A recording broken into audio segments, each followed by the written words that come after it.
Menjelang 16 hari anti kekerasan terhadap perempuan, jadi hari ini akan berbicara soal kesehatan, berarti bukan hanya fisik, tetapi mental juga. Banyak hal yang dapat memicu kurangnya mental seseorang, salah satunya adalah rasa trauma atas suatu kejadian.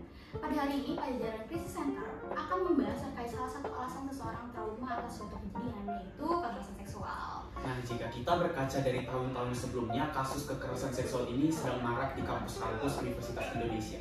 Jadi, kali ini saya tidak akan sendiri. Sekarang saya ditemani oleh ahli dari Satgas PPKS Universitas Pajajaran.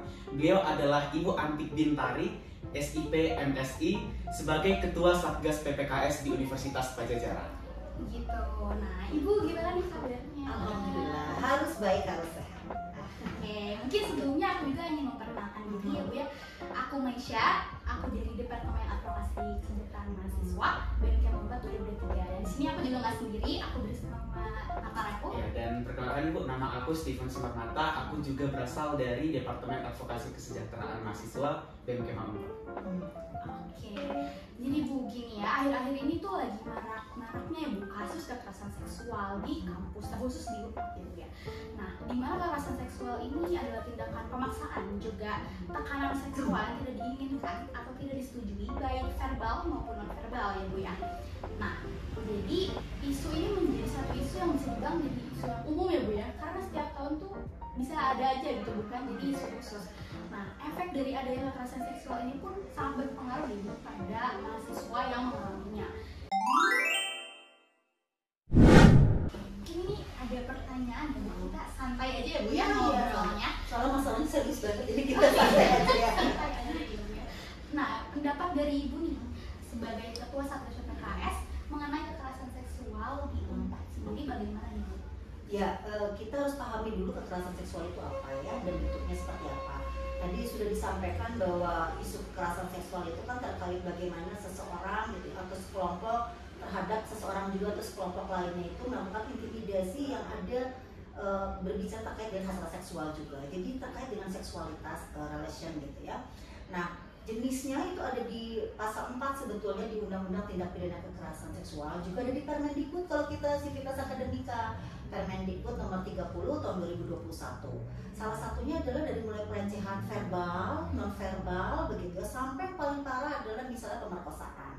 Nah, kalau terkait dengan di Unpad sendiri begitu, sebetulnya bukan hanya Unpad ya yang punya banyak kasus ini, tapi hampir seluruh perguruan tinggi se-Indonesia setelah adanya Satgas itu mulai masuk tuh banyak laporan, sehingga dinamika perkembangan secara kuantitas laporan itu juga meningkat begitu. Karena bisa jadi yang selama ini orang tidak tahu cara melapor, juga nggak tahu apa ada tempat atau tidak begitu ya terkait dengan laporan, jadi tahu bisa jadi seperti itu. Bisa jadi juga memang situasi perkembangan pergaulan sekarang juga yang menurut saya ya berbeda ya dengan 10 tahun, 15 tahun ke belakang tentunya dengan berbagai tantangannya. Nah, jadi kalau lihat di Unpad sendiri ya menurut saya kasusnya relatif menurut saya cukup banyak juga gitu ya, karena hampir tiap bulan kami menerima begitu ya kasus dengan keragaman bentuknya ya seperti itu gitu misalnya. Jadi seperti halnya kampus-kampus lain serupa sampai per sekarang berarti bulan apa nih? Bulan November ya. Itu sekitar 21 kasus, tapi yang sudah diputuskan itu 6 diantaranya dan yang lainnya sedang berproses berjalan, serta beberapa mencabut laporannya.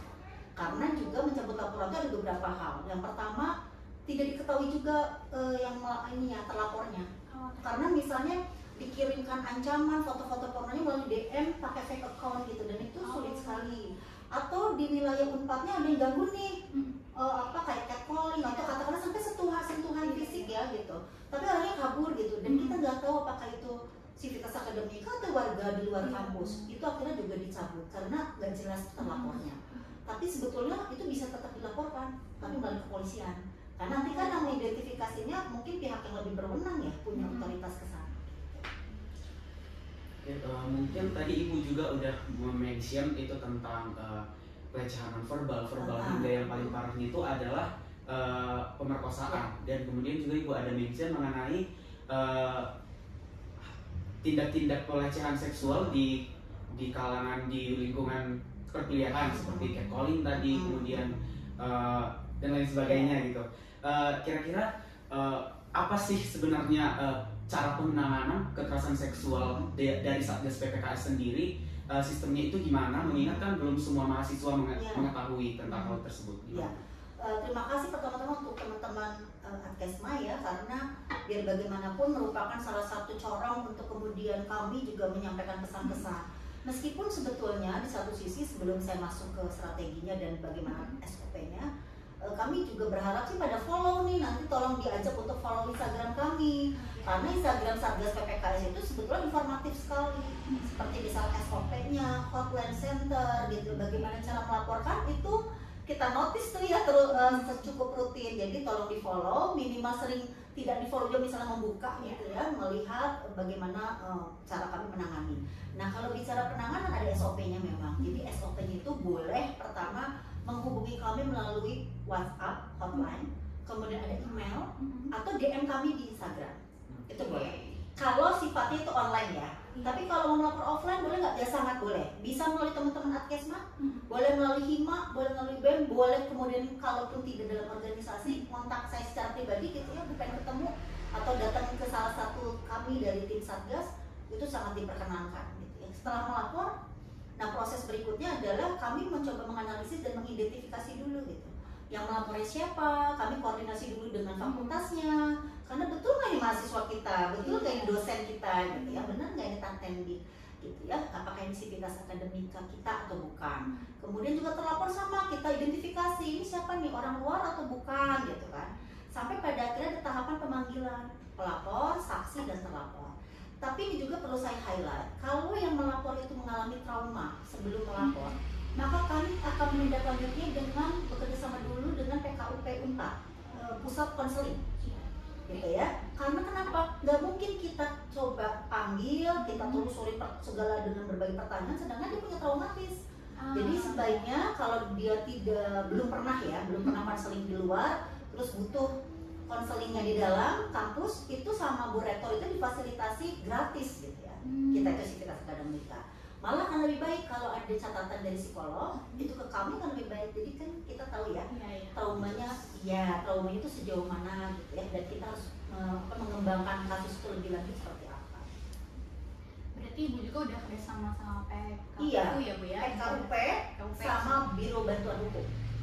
Ya karena khawatir nanti kalau misalnya terjadi sesuatu yang terkait dengan urusan hukum gitu, sedangkan Satgas nggak punya kewenangan di sana, maka kita harus bekerja sama dengan Biro Bantuan Hukum.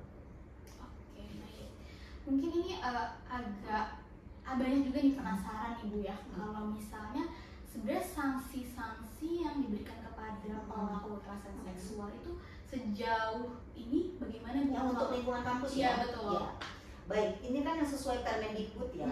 Saya juga ingin menyampaikan pada teman-teman bahwa pada dasarnya tugas kami itu tidak sampai menjadi penghakiman itu seperti di pengadilan ya. Kami juga bukan kepolisian yang mengidentifikasikan sampai ada sampai kasus itu diputuskan dipenjarakan gitu ya. Tidak di level itu. Jadi teman-teman harus tahu bahwa fungsi Satgas ini lebih pada fungsi bagaimana kita memfasilitasi supaya kasus itu tercatatkan, kemudian bisa di-up begitu ya, dan kemudian sivitas akademika yang menjadi pelapor kita kasih treatment, tapi yang terlapor kita kasih sanksi administratif sebutan. Ada 3 gitu ya, di pasal 14 itu di Permendikbud 30/2021 itu ada sanksi ringan, ada sedang dan berat. Kalau ringan itu lebih pada informasi aja diberikan kepada Kaprodi segala macam bahwa anak ini perlu dipantau. Kemudian kalau dia mengalami intimidasi atau kemudian pasca kasus dia mengalami problem juga secara psikologis, dia juga harus mendapatkan layanan psikologi. Tapi kalau keluarganya mampu, dia harus layanan psikologi sendiri, nggak boleh dari Unpad. Kalau untuk terlapor, ya kecuali tidak mampu, maka itu akan dibantu. Kenapa? Karena sanksi ringan pun kalau sifatnya adalah skorsing, misalnya 2 minggu gak boleh atau 1 bulan atau 1 semester tidak boleh kuliah misalnya gitu ya. Nah itu harus masuk laginya nanti dengan surat dari psikolog bahwa yang bersangkutan sudah treatment, kemudian sudah ada catatan dari psikolog, baru boleh ikut kuliah lagi. Sampai sana. Iya. Jadi sanksinya sanksi administratif yang sampai yang terberat itu adalah dikeluarkan. Tapi sampai di situ aja.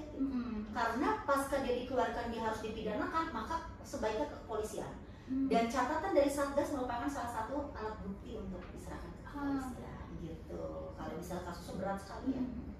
Berarti emang Satgas PPK itu emang sampai untuk sanksi di kampus Tapi aja. betul gitu ya. Jadi kami itu sebetulnya menjembatani aja ya, bridging ya, bridging kasus yang selama ini mungkin kalau ada kasus kayak ini kan nggak mungkin ke rektor langsung gitu ya. Jadi harus ada base ya, task force-nya gitu ya.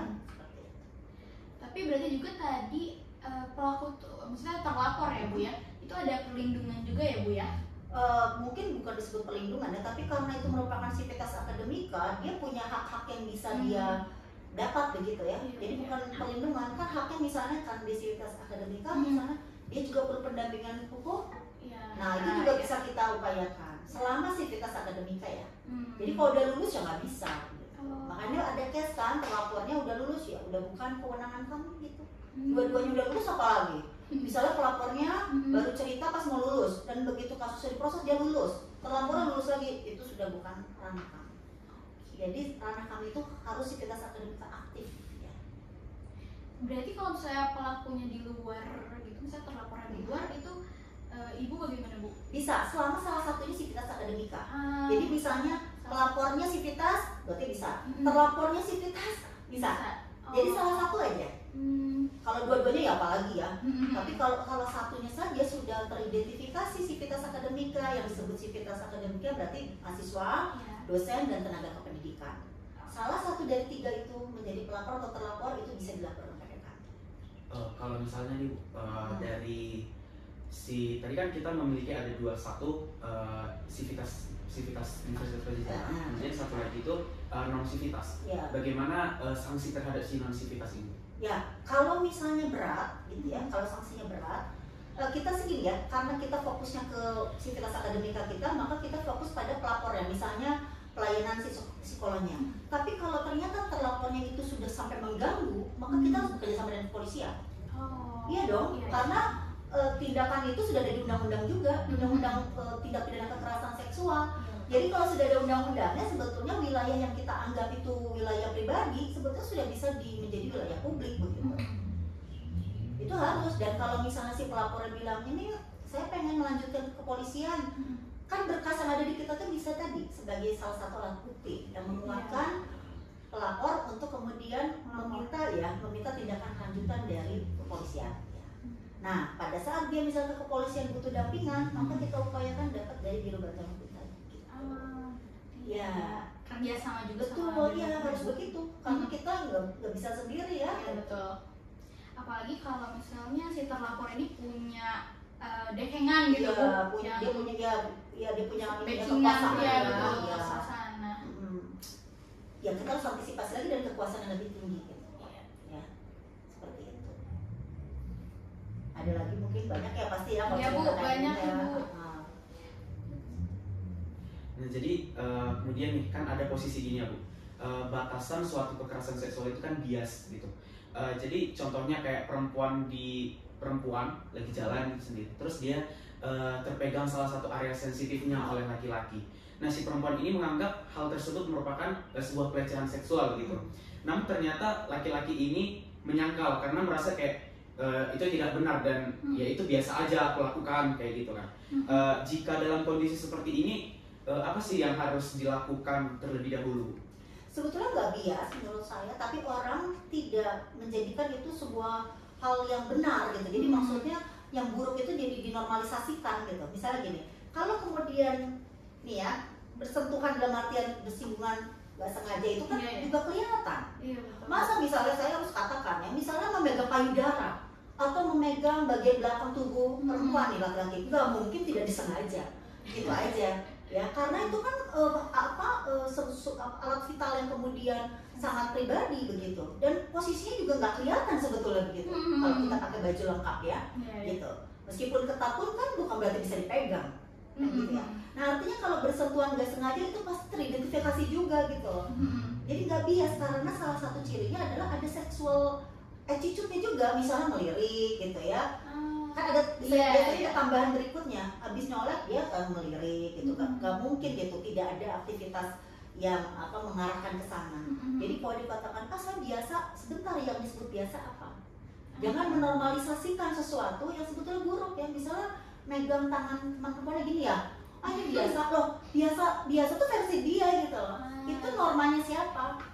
Padahal kan dalam sebuah pergaulan gitu ya, memegang tangan itu kan harus izin juga. Kan itu norma yang benar. Boleh nggak saya pegang tangan? Bahkan kan beberapa negara memang tidak bersentuhan. Ya kan? Jadi kan terkait dengan norma. Apakah norma di lingkungan kita tuh menerima gitu, kebiasaan kita, ya jangan berspekulasi. Misalnya gini, Stephen orang di luar, orang Sunda, yang nggak usah berspekulasi dengan kultur kita dibawa ke sini, tapi kita memahami kultur yang di sini kan gitu. Berarti kan sama, kalau kita berbicara sentuhan itu bukan sesuatu yang biasa, ya biasa tuh kata siapa gitu. Karena dalam etika pergaulan di Indonesia, bersentuhan itu harus izin gitu loh. Tapi emang banyak yang nggak tahu gitu ya. Jadi asalnya kayak ya udah sentuh kayak gini tuh ya udah aja gitu ya. Padahal kan emang harus ada izin. Jadi pertanyaan saya, Maisa, ngapain juga harus bersentuhan pada orang yang sebetulnya juga tidak ada relasi khusus? Iya betul. Ada relasi khusus aja kita nanya gitu. Sekarang saya punya teman nih cowok, terus temen cowok kita tiba-tiba begini, dia what for gitu ya? Apa gitu loh. Kan itu juga menjadi pertanyaan kalau buat saya. Mungkin belum dalam proses saya merasa dilecehkan ya, tapi ada pertanyaan kritis. Ya untuk apa kamu pegang-pegang gitu? Kasarnya ya kan bisa duduk masing-masing gitu. Bisa diem aja gitu. Orang dewasa itu tahu persis kalau megang itu berarti ada sesuatu yang diinginkan. Kecuali terjadi pada anak kecil. Makanya kalau untuk anak-anak itu ada undang-undangnya sendiri, undang-undang perlindungan anak. Karena anak tidak sadar, tidak tahu dia tuh bahwa si orang dewasa itu mungkin menyentuhnya, ada syahwatnya, ya menggunakan syahwat dia tidak sadar. Tapi orang dewasa, menurut saya harus dilatih juga untuk memahami itu, ya. Ketidaknyamanan, gitu ya Stephen. Jadi kalau menurut saya kata biasa itu versi siapa gitu. Kalau biasanya versi orang yang melakukan hal yang buruk, menurut saya itu menormalisasikan hal buruk. Dan itu harus kita mulai kita kikis ya yang salah itu. Ya udah, daripada memegang itu banyak interpretasi, daripada menyenggol itu banyak interpretasi lain-lain, nggak usah gitu loh. Kan gitu ya, tidak usah dilakukan. Tapi Bu, biasanya nih kayak di pertemanan, terus misalnya kita nyolek gitu, dan biasanya yang nyolek itu bilangnya bercanda aja gitu, iseng aja buat bercanda aja gitu Bu, buat ya udah nyolek gitu, iseng gitu.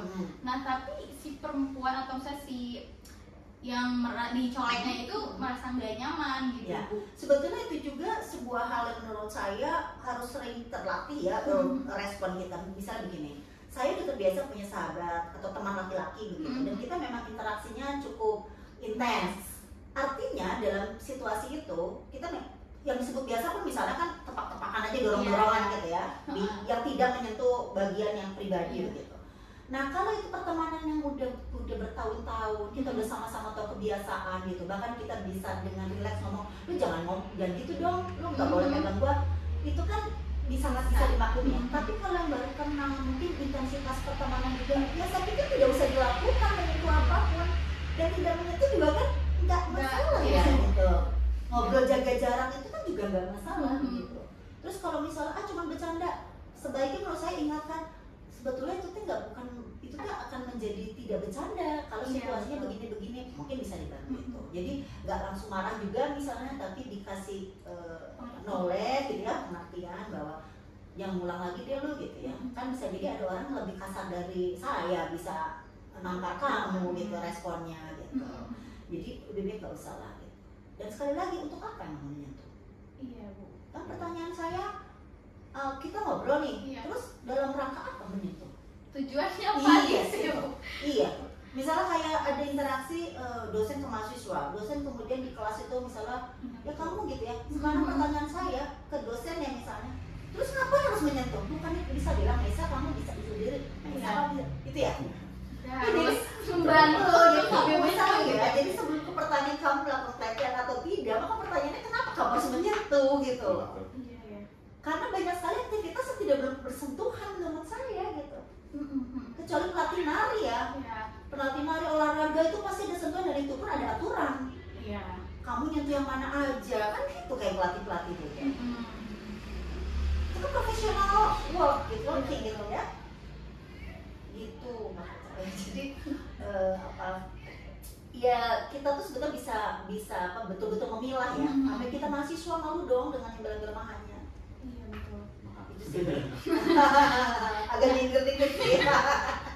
Nah mungkin Bu tadi kan kita berbicara kayak non verbal ya, fisik gitu. Gimana kalau misalnya kita itu berbicara tentang verbal, misalnya cuma bercanda tapi bercandanya tuh Cuma bercanda tuh kata yang bilangnya ya. iya, Nggak tapi cuma ya. kayak misalnya ih lu bahenol banget gitu. Iya. Nah itu Ya, gimana Bu? ini sekali lagi kita jangan memunculkan satu aktivitas yang membuat interpretasi itu beragam gitu loh. Dan itu sangat bisa dalam pergaulan kan. Misalnya ya tidak perlu komen, nggak boleh kemudian tadi ya kayak melakukan hal-hal yang membuat orang tidak nyaman itu kan mudah juga ya untuk tidak melakukan. Misalnya ada kalimat-kalimat seperti itu, menurut saya satu langkah pertama adalah mengingatkan bahwa saya tidak nyaman.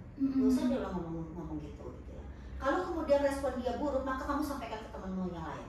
Saya padahal cuma ngasih tahu gitu, saya nggak suka. Kalau misalnya laki-lakinya bilang atau teman siapapun yang menyentuh bilang, itu kan cuma bercanda, dia aja yang baperan. Ya iya saya baperan, terus kalau saya baperan kenapa? Karena tidak nyaman gitu, makanya jangan melakukan aktivitas yang membuat interpretasi tadi. Orang ada yang baperan, ada yang tidak gitu, versi si ini ya. Meskipun menurut saya ya, dia juga harusnya bisa untuk tidak mengatakan hal seperti itu, kan bisa nih dan lain-lain. Kan bisa ya, untuk datang ketemu Mesa hanya mengatakan, Mes tugasmu udah beres belum? Kan selesai ya. Terus kenapa harus bilang, Mes lu cakep banget hari ini? Kan kenapa harus ditambahin gitu? Kecuali memang udah naksir Mesa dan Mesa juga naksir gitu kan. Tapi kalau gak ada terus itu ya gitu. Jadi kita terus juga bisa meminimalisir hal-hal yang sensitif yang menurut kita itu biasa, yang menurut orang lain belum tentu. Dan kita jangan membuat generalisasi seolah-olah apa yang kita lakukan itu biasa buat orang lain. Ya lebih disederhanakan aja, bercakap-cakap yang penting aja gitu. Nggak usah ada tambahan-tambahan gitu ya Bu ya. Karena biasanya dari bercanda-bercanda yang ya diklaim-klaim bercanda itu sebetulnya misalnya kalau di antara kami dosen misalnya atau saya dengan beberapa teman yang setelah saya di grup gitu grup sekolah gitu ya, itu kan misalnya ada tiba-tiba ngirim foto perempuan seksi, maka saya akan mengatakan maksudnya apa? Bercanda nggak lucu buat sebagian orang, saya tuh akan warning gitu. Karena tiba-tiba ngirim foto misalnya pakai bikini di grup yang sebetulnya lagi nggak membicarakan apapun tentang bikini, kira-kira apa coba? Maksudnya apa? Nah kalau misal orang tersebut marah, itu bukan urusan saya hanya mengatakan bahwa itu tidak tepat ada di situ. Dan menurut saya harus ada orang-orang yang selalu mengingatkan itu. Dengan resiko-resiko mungkin kita nggak disuka, nggak apa-apa gitu. Karena menurut saya kalau kita memberikan informasi yang juga positif, saya pikir orang yang pro pada kita juga banyak gitu ya. Jadi jangan khawatir, jangan mikirin yang nggak pro-nya gitu. Emang harus sebelum bertindak tuh kalau bisa dipikirin dulu siapa siapa yang nyaman enggak gitu ya. Mungkin saya bercanda sesama cowok-cowok nih, tapi begitu ada teman cowok lain aja ya, enggak perempuan nih, ada teman cowok lain aja ya, tidak semua anak laki-laki seneng juga ngomong ngalur ngidul porno gitu. Betul. Ya saya nggak mau kemudian laki-laki juga digeneralisasi ya. Artinya kan banyak juga teman-teman laki-laki atau teman-teman laki-laki saya juga yang dalam konteks yang tidak nyaman juga gitu, teman laki-lakinya ngoceh gak karu-karuan gitu kan, gak ke perempuan nih, laki-laki aja gitu.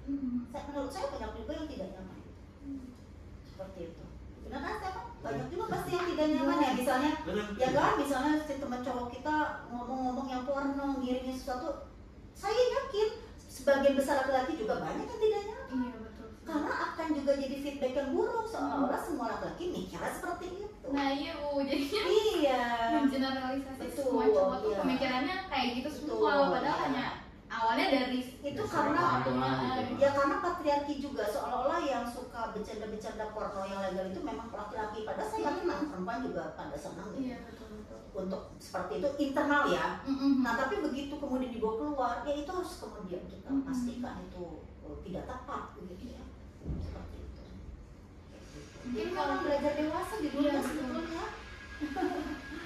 Kalau mau ya udah diobrolin ya internal yang Ya, emang kalau nyambung bercanda, untuk ngomongin iya, hal iya, itu gitu betul. ya. Iya, ya memang ya udah biasa di Iya. teman-teman ya, meskipun sebetulnya juga pertanyaan saya ya untuk apa juga ya. Iya betul. Gitu ya. Kan jadi kegunaan ngasilin uang enggak gitu ya. Gimana ya?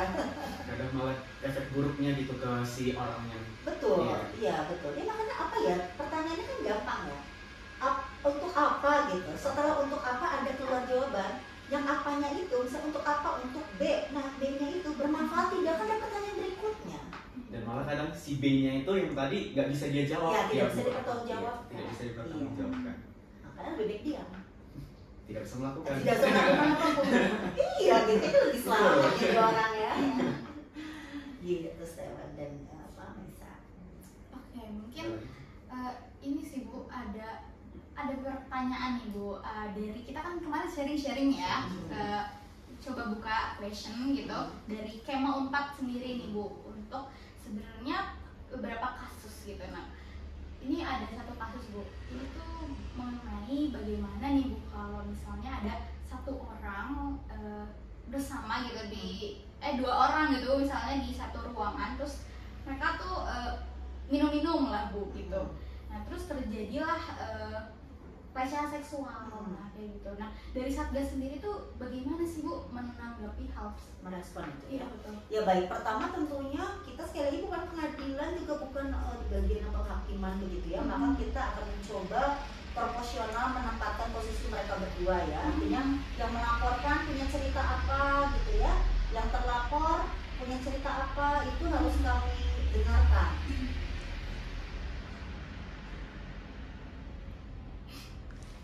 Ya, lanjut ini nggak apa-apa. Jadi kita harus tetap dengarkan dua-duanya, kita coba analisis nantinya. Nah nanti akan ada titik temu gitu, kira-kira bentuk yang kekerasan seksualnya itu seperti apa gitu ya yang terjadi. Karena nggak mungkin tiba-tiba kita membuat statement gitu ya atau membuat justifikasi ya kalau belum didudukan. Hanya gitu ya, hanya kalau saya boleh memberikan saran sebagai orang yang lebih dulu hidup gitu ya dibanding kalian ya. Saya nggak mau bilang mengatakan lebih dewasa atau lebih bijak, tapi ya saya lebih dulu hidup, artinya banyak hal yang saya hadapi juga yang bisa jadi pernah di usia kalian. Pada saat kita memutuskan untuk minum, kita tahu resikonya kan. Iya betul. Jadi seperti tadi berulang kita diskusi, maka sesuatu yang tidak berguna sebaiknya tidak dilakukan. Tapi kalau memang sudah dilakukan, berarti tahu resiko. Apa saja resikonya, ketidaksadaran dia jelas ya. Jadi mungkin saya ingin meng-highlight itu sekalian mencegah ya. Artinya sebelum peristiwa itu terjadi, ada baiknya kita pastikan kalau sudah minum ini kita akan punya resiko apa gitu. Dan pada saat resiko itu terjadi, bisa jadi kita nggak sadar kita diperlakukan buruk atau tidak sama orang lain.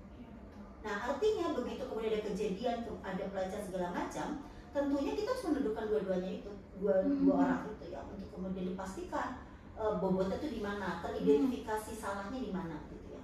Karena bisa jadi kalau kita salah menganalisis, maka terlapor pun bisa melapor balik kan. Iya, karena pencemaran nama baik misalnya belum apa-apa udah dipublish oleh banyak teman-teman, diviralkan, padahal belum jadi polisi aja belum bilang tersangka. Gitu ya, kalau kita belum dipastikan gitu apa yang dia lakukan gitu, tiba-tiba jadi viral, ya pantas saja kalau kemudian ada serangan balik gitu. Nah kita mengantisipasi itu dengan tadi ya mencoba menganalisis, ya, menstrukturkan semua kejadian. Iya Bu, itu kan mungkin kadang karena udah gatel gitu Bu, pengen ngeviralin si terlapor ini, padahal sebenarnya belum dipastikan kalau dia tuh emang pelaku gitu, masih terlapor. Terus akhirnya diviralin kayak gitu dan akhirnya bisa jadi senjata makan tuan gitu ya Bu. Tapi itu akhirnya bisa dituntut gak sih Bu gitu? Ya, makanya saya selalu berulang katakan pada semua teman-teman saya yang selevelan saya itu dosen termasuk juga mahasiswa. Berniat benar, tapi caranya tidak benar, itu akan problematika. Kan ya kita benar ya, mau bantu teman, pengen banget teman itu selesai, betul sekali, itu bagus sekali untuk itu. Tapi caranya tidak tepat, maka akan mencelakakan kita yang melapor gitu loh. Karena banyak undang-undang sekali kita tuh, dari mulai ITE, ya nanti pencemaran nama baik kan di ITE gitu loh. Nah saran saya, kumpulkan semua bukti, kemudian pastikan bukti itu jelas, mending disalurkan pada tempat-tempat yang layak untuk jadi pelaporan, lembaga-lembaga layanan. Kalau nggak percaya Satgas misalnya, lembaga layanan pengadu tuh banyak gitu. Dan asal kalian tahu, mau sejauh apapun kalian melapor, semua itu akan kembali ke kami. Karena apa? Nanti teridentifikasi, oh ini anak Unpad. Iya. Halo Satgas, kembali ke kami. Jadi daripada putar-putar, ya udah ke kami dengan catatan tadi ya, mungkin kami tidak akan cepat juga gitu karena banyaknya kasus sebelumnya. Tapi akan jadi prioritas juga kalau itu urgentnya tinggi ya. Misal kita kenaikan itu karena misalnya tekanan psikisnya berat gitu, itu kan dipercepat gitu ya. Itu satu. Terus ya tadi ya kalau terkait tadi mabuk dan lain-lain itu pencegahan tadi, dan kemudian kalau terkait viral itu sekali lagi hati-hati karena apa? Menyebut nama tanpa kemudian dipastikan yang bersangkutan itu betul menjadi terlapor atau kemudian diklaim sebagai pelaku, itu sangat mungkin kita akan dilapor balik gitu. Pencemaran nama baik itu sangat mungkin. Sangat mungkin, apalagi kalau yang bersangkutan powerful ya. Jangankan personal, institusi kami, kalau kami selalu memutuskan kami bisa di PT UNK. Rektorat itu bisa di PT UNK. Makanya semuanya harus serba hati-hati. Prinsip kerja kami makanya pertama adalah kehati-hatian. Karena tadi gitu ya, benar nggak gitu ya, gimana peristiwanya gitu. Kenapa terlapor harus dipanggil meskipun panjang, biasanya terlapor paling susah tuh. Dipanggil minggu ini nggak datang, minggu kedua nggak datang, disuruh offline banyak online, pusing. Gitu ya. Tapi kita maksa gimana caranya dia hadir untuk memastikan cerita itu dipikirkan mana yang sama. Gitu. Kayak gitu ya, jadi hati-hati kalau mungkin yang diviralkan adalah bahwa mending memviralkan bahwa ada satu isu dan sedang dikerjasamakan dengan Satgas yang melaporkannya ini gitu loh. Masa itu bagus karena apa? Orang juga jadi interes gitu loh. Mengawal bersama gitu loh, bukan kemudian penghakiman bersama. Gitu. Karena biasanya kalau misalnya udah diviralkan gitu akhirnya membawa apa ya, publik gitu ya untuk menghakimi seseorang itu, dan akhirnya kan pasti netizen tuh kepo ya, itu siapa, fakultas mana. Jangan menambah dosa bersama deh, karena kalau salah berarti semuanya tuh yang ngasih komen itu salah semua. Lihat kasus yang kemarin terakhir, yang BEM itu dituduh, anak BEM mana tuh, universitas mana ya gitu ya, kita ngobrol, itu kan sama ya, ternyata kan bukan cerita bener case-nya. Iya betul. Gimana repot betul itu untuk membersihkan kembali nama baiknya. Dan di salah satu pasal di Permendikbud 30 itu bahkan kalau tidak terbukti kita harus membersihkan nama baiknya loh. Makanya hati-hati sekali gitu kan. Dari pelapor dan juga dari satu juga hati-hati untuk bertindak gitu ya. Kan gini ya, kalau bicara transparansi proses, transparansi data, transparan kan bukan naked ya. Iya betul. Different words itu. Transparan itu berarti segala sesuatu diinformasikan dengan baik, tapi kan banyak hal juga yang tidak boleh dipublikasi, apalagi bicara kasus. Iya betul. Tapi kalau naked ya segala makanya bahasanya bukan ditelanjangi ya, tapi transparan. Nah transparan itu kan sebuah mekanisme yang publik diajak untuk tahu, disadarkan, tapi kemudian diberi informasi, tapi dia harus tidak bisa masuk ke beberapa akses yang itu sangat datanya sangat pribadi, confidential. Karena transparansi ya harus. Karena mungkin juga ada beberapa pandangan gitu ya, aku ke Satgas gitu kayak sebenarnya Satgas tuh kerjanya gimana gitu kan Bu, kok lama gitu. Akhirnya mungkin mereka jadi ingin dengan memviralkan itu sih. Kalau menurut saya kalau mau cepat ke polisi, kenapa harus diviralkan? Kalau mau viralkan dia akan jadi tabloid juga gitu. Jadi kalau sekali lagi saran saya, kalau mau bantu memviralkan sebuah case, ya ada strateginya. Misalnya ada case di A, di fakultas A, ya ini belum keangkat, maka sampaikan ini sudah masuk ke Satgas loh dalam proses ini. Jadi kalau misalnya kita kawal bersama gitu case-nya, nah menurut saya mending gitu. Bertanggung jawab juga untuk bantu gitu loh, supaya mencerdaskan publik gitu ya. Tapi kalau ini loh si pelakunya, namanya ini, ya kalian sama aja bohong dengan kemudian menghakimi tanpa kemudian kita belum bisa membuktikan. Kebayang nggak yang ngomong itu kemudian ditanya, emang kamu lihat? Kamu kata siapa? Kan itu pertanyaan kami. Karena isu kekerasan seksual itu paling sulit untuk dibuktikan. Paling sulit, kecuali pemerkosaan Anda visum. Tapi kalau saya dilecehkan Bu, baik ini kan, baik feeling aja saya merasa tidak nyaman gitu. Nanti digabunginnya dengan betul nggak kalimat yang diomongin itu kan begitu. Mengkonfirmasi. Iya, iya. Menyamakan Betul. cerita. Tapi gitu. tetap personal banget kan Iya betul. jawabannya.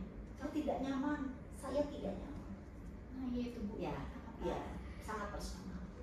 Nah itu ternyata kan bisa jadi kata terlapor kok ternyata tidak nyaman. Ya kamu, nah ini edukasinya di terlapor. Makanya gak heran di kursi ini itu banyak terlapor yang udah kita sampai tunjuk-tunjuk gitu ya. Gitu ya di kursi panas ini. Iya banyak. Jadi udah banyak sekali ya sampai terlapor itu nangis. Menurut saya ya itu edukasinya buat mereka juga. Jangan diulang, jangan menganggap itu sesuatu biasa kayak dia. Harus hati-hati lah ya. Iya. Dan kalau bisa nggak usah sentuhan deh gitu. Bahkan ke pacar aja harus nanya kok, are you okay gitu ya? Do you mind? Jadi semuanya penuh izin ya. Kalau punya relasi hubungan berpacaran yang baik kan begitu. Seperti itu. Jadi jangan sampai ada kekerasan dalam berpacaran juga karena itu jadi isu nanya. Nah mungkin yang juga jadi banyak pertanyaan juga Bu mengenai revenge porn nih Bu. Mungkin kita ini misalnya emang udah berhubungan gitu ya Bu, terus putus, terus ternyata disebar lah dengan ancaman dan lain-lain. Nah itu bagaimana Bu? Ya, pertama udah jelas salah ya pelakunya itu ya memenuhi salah satu kekerasan seksual di undang-undang TPKS yaitu kekerasan berbasis elektronik. Jadi karena salah satu contoh kekerasan berbasis elektronik itu atau kekerasan berbasis gender online itu salah satunya adalah revenge porn itu ya, mengirimkan gambar-gambar yang tidak senonoh dan itu merupakan apapun bentuknya ya, misalnya mukanya muka pacarnya tapi badan orang lain tetap sama gitu ya. Jadi meskipun bukan tubuh dia, bukan tubuh mantan pacarnya gitu ya, itu sama. Itu ada beberapa jenis. Pokoknya porno kan isunya. Nah, asal teman-teman tahu juga bahwa pornografi itu bisa kena banyak pasal berlapis. Kalau misalnya dia kemudian terbukti dan kemudian ingin dilaporkan ke kepolisian saja, bukti-bukti itu udah bisa. Di satgasnya dia akan kena sanksi administratif ya kan, bisa pemecatan, bisa kemudian sanksinya skorsing, yudisiumnya ditunda, kan bisa macam-macam. Ya kalau dosen ya jelas sampai pemecatan juga dan kemudian dosen juga sama ditunda kenaikan jabatan dan lain-lain gitu ya. Nah, kalau kita berbicara kemudian undang-undang tadi berlapis, ada undang pornografi yang bisa kena pasalnya. Ada kan penyebaran informasi yang korban. Lalu kedua, undang-undang TPKS itu jelas itu. Permendikbudnya kena juga. Jadi jangan khawatir gitu ya. Banyak sekali undang-undang yang kenanya. Bahkan kalau dia sebarluaskan, jadi undang-undang kita juga. Ini mau kena pasal mana pilih aja gitu ya. Banyak sekali, macam-macam gitu loh. Satu kali melakukan itu, buktinya jelas udah bisa kita laporkan. Tapi biasanya korban tuh suka jangan sampai gitu ya bunuh diri itu malah menghancurkan hidupmu gitu ya. Jadi kita selesaikan, kita kejar orang itu. Karena bukan di provinsi sini, maka saya kontak mitra kerja saya pribadi ya. Itu di provinsi tempat dia tinggal. Nah itu sekarang sedang ditindaklanjuti oleh teman-teman aktivis perempuan di sana. Jadi jangan khawatir gitu, karena kita itu sekarang dipermudah dengan jejaring kerja. Gitu. Jadi kalau misalnya juga kejadian di Bandung, itu banyak sekali juga lembaga mitra kami gitu, yang bisa diperbantukan. Ya harus jujur, harus total benar-benar ini loh fotonya, yang aslinya gini, yang disebarluaskan mana, tujuan ngasih tuh sebetulnya ini, ya. Lagi ngasih kan dalam sebuah relasi ya. Tapi sekali lagi kalau dalam setiap kasus saya kasih highlight lagi. Coba deh, jangan pernah sekali-kali memberikan foto terkait tubuh kita. Gak ada jaminan kalian itu akan everlasting gitu loh. Bahkan pasangan suami istri aja, saya tidak menyarankan ada pertukaran foto seperti itu. Apalagi kalian yang tidak ada relasi ya. Jelas gitu loh. Iya. Ya jangka panjang pun untuk apa? Sekali lagi kembali ya kalau saya untuk apa gitu ya. Dimulai dengan untuk apa. Jadi pada saat melakukan itu, untuk apa tuh? Kalau misalnya untuk kepuasan laki-laki yang menjadi pacarnya misalnya, tahu gak resikonya? Ya makanya setelah Watford dilakukan, maka itu ada benefit nggak? Yang saya yakin nggak ada benefitnya. Benefit buat dia. Berarti jangan masuk sampai ke situ, di Watfordnya juga udah selesai. Gitu. Tapi kalau sudah terjadi, kalau sudah terjadi maka laporkan sejujurnya. Ya, Karena semakin jujur, semakin memperlihatkan foto asli, kita bisa compare. Oh yang tersebarnya ini loh, wah makin kena pasal lainnya gitu ya. Dan bisa lebih baik ke polisi menurut saya. Bisa memberatkan. Iya, karena kalau di kami nggak ada sanksi pidana, di polisi kan bisa. Iya. Diarahkan ke pengadilan juga. Masa Ya, jadi pokoknya jangan khawatir, memang mungkin harapannya tinggi pada kami berterima kasih, tapi kalau kinerja kami cukup melambat itu karena memang kami semua itu kan sivitas akademika juga. Kami bukan profesional case ini ya, case maker gitu, case apa ya, case solve maker gitu ya. Kami bukan di situ, tapi kami itu yang menjembatani, yang membantu, yang punya kepedulian. Makanya tagline kami adalah caring, sharing, and protecting. Jadi Satgas PPKS, caring, sharing, and protecting, tapi no punishing dan kita nggak ke sana gitu. Dan Karena tidak kita ada fokus judgment juga ya Bu. Iya, jadi kita fokusnya kan ke korban, kalimat itu sebetulnya gitu.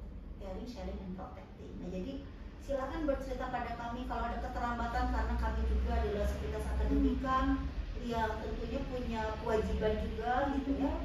Tetapi pada prinsipnya karena komitmen kami adalah sudah memastikan berada di sini, maka kami juga akan bantu semaksimal mungkin. Ya.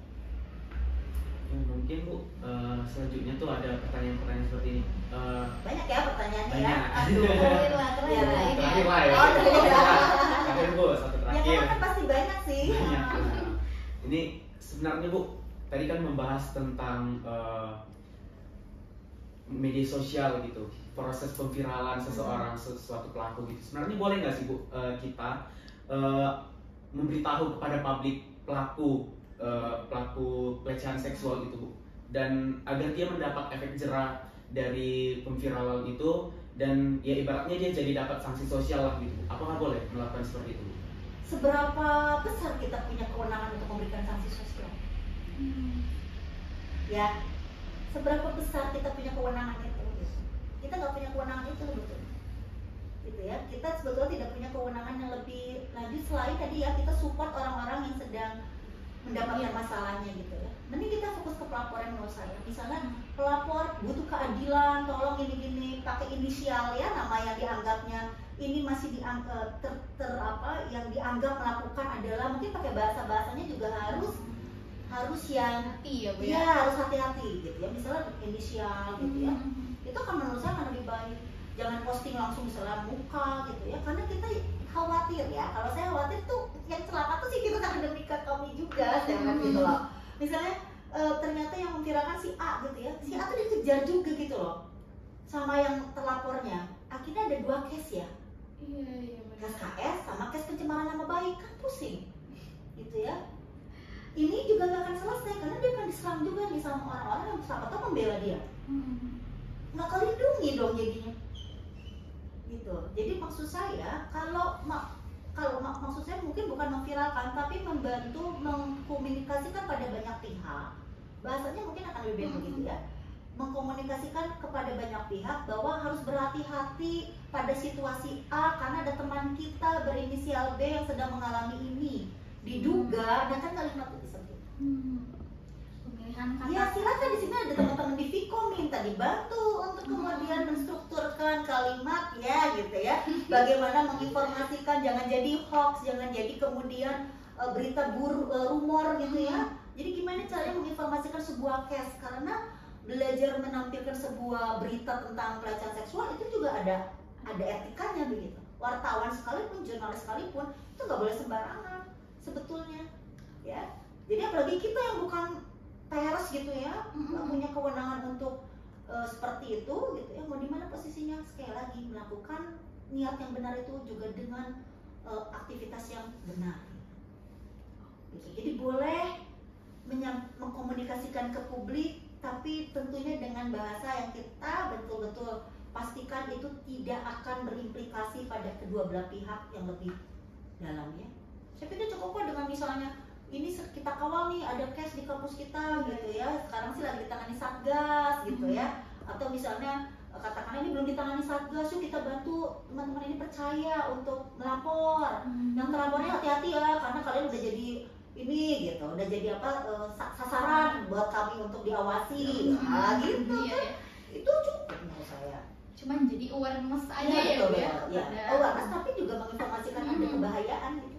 bisa jadi buat edukasi juga untuk pencegahan gitu. Ya, jadi kesadaran bahwa ada case dan kesadaran bahwa ada kasus, ada suatu isu yang harus diselesaikan bersama. Jadi emang di Unpad itu ya, ada. Makanya gini deh, kalau ada teman-teman menemukan fakta, fenomena atau katakanlah laporan, lebih baik menurut saya koordinasikan dengan kami.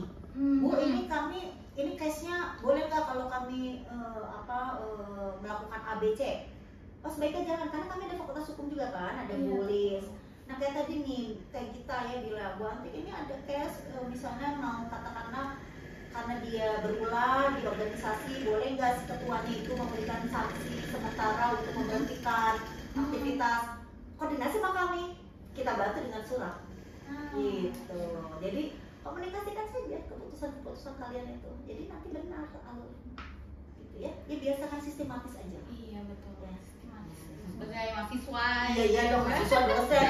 Malu dong sama kita disebut sebagai orang dari kampus ya, gitu ya, kalau tidak bisa menstrukturkan dengan baik. Oke, sebenarnya mungkin udah cukup nih Bu, udah banyak juga ya Bu ya kita ngobrol. Dan banyak juga belum belum ke explore ya. Iya betul, walaupun emang udah belum semuanya ke explore tapi udah cukup mengedukasi gitu ya, udah banyak ilmu yang bisa kita dapetin juga ya. Dan udah bisa tahu juga nih Satgas PPKS itu ternyata kerjanya kayak gini. Jadi lagi di ruangan Satgas ya, teman-teman ya. Jadi ruangan Satgas itu senyaman ini ya, gak mengerikan. Tapi mengerikan juga bukan ya? Di sini. Karena ternyata bukan jadi tapi kan jadi supporting person yang ini yang bisa membuat teman-teman yang untuk lebih percaya diri untuk melapor ya. Nah, terima kasih juga nih Bu kepada Bu Antik gitu ya, udah nyediain tempat, terus juga udah memberi informasi gitu ya, Kemah Unpad kalau misalnya kita harus lebih aware juga, hati-hati gitu ya Bu kalau bertindak, dan juga apabila ada yang mengalami kejadian tersebut bisa melapor dan juga semua buktinya dikumpulin gitu ya Bu ya. Iya, kalau ada kayak gitu. Pokoknya kalau misalnya ada apa-apa langsung aja ke Satgas ya Bu ya, karena bakal diarahin ya Bu. Betul, kita bantu diarahkan. Nah mungkin segitu dari kita, mungkin ada dari Ibu closing statement. Iya, pertama terima kasih untuk teman-teman Adkesma BEM begitu ya, Universitas Padjadjaran yang kalau menurut saya senantiasa membantu kami menjadi mitra yang sangat aktif gitu ya, untuk membantu menyosialisasikan bagaimana pencegahan dan penanganan kekerasan seksual di kampus, dan tentunya dalam konteks 16 hari tanpa kekerasan terhadap perempuan ini, tentunya kita bersama-sama yang menciptakan sebuah kampus yang kemudian aman, nyaman, inklusif, tidak terjadi kekerasan dalam bentuk apapun sebetulnya ya, mau kekerasan seksual, fisik, psikis itu tidak terjadi di Universitas Padjadjaran ini. Terima kasih sekali lagi untuk semuanya yang menyaksikan. Mari bersama kita menciptakan kampus yang inklusif buat kita semua. Oke, mungkin dari Stephen ada kata-kata juga closing statement? Iya, kalau dari aku sih, kalau kalian punya ada masalah terkait tentang mungkin kalian mengalami berbagai hal-hal tentang pelecehan seksual di Universitas Padjadjaran, kalian boleh langsung ke Satgas PPKS karena akan dibantu, diarahkan untuk mencapai hasil yang lebih baik lagi. Gitu. Oh ya, ini di depan Balai Wilasana ya? Kalau saya mau kantor Satgas di depan Balai Wilasana ya Bu ya. Oke. Baik nih Kemah Unpad, dari sini mungkin cukup ya podcast sekarang ini ya, bincang-bincang bersama Satgas PPKS gitu. Mungkin dari teman-teman Kemah Unpad, semangat terus dan jangan lupa jika kamu mendapati kekerasan seksual, tadi yang dikatain sama Stephen sama Bu Antik juga, bisa langsung melapor kepada Satgas PPKS, bisa online maupun offline juga, bisa datang yaitu di depan Balai Wilasana 6 gitu. Dan juga mungkin bisa melalui pelajaran presenter dari BEM Kemah Unpad 2023 gitu. Jangan lupa follow. Iya betul, jangan lupa follow